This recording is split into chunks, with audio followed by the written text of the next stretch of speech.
Magandang gabi sa inyong lahat. Ayan.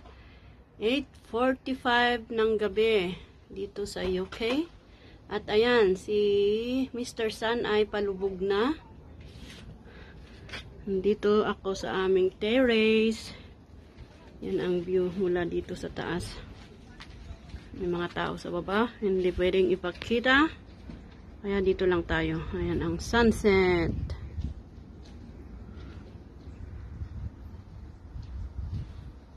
Ayan. 9:30 ng gabi at saka didilim. At pag summer naman is 10 o'clock ng gabi didilim. Ayan. Tapos maliwanag sa 4 o'clock ng umaga. Ayan. Ang mga katabi naming building. At ayun naman ang Farmville. Ayan ang Farmville. Madami na ang mga bising nagga-garden na sila. Saktong-sakto pag summer, makakaani sila bago mag-winter ulit.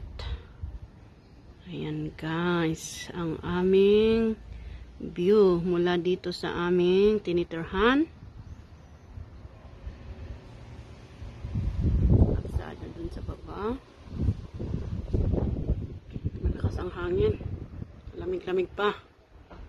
Patapos na ang spring, pero malamig pa rin.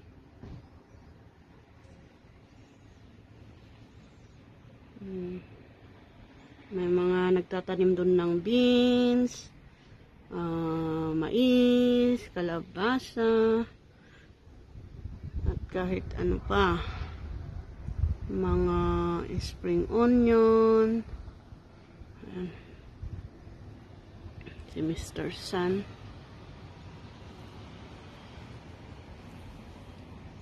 Madilim sa banda doon, parang uulan siya.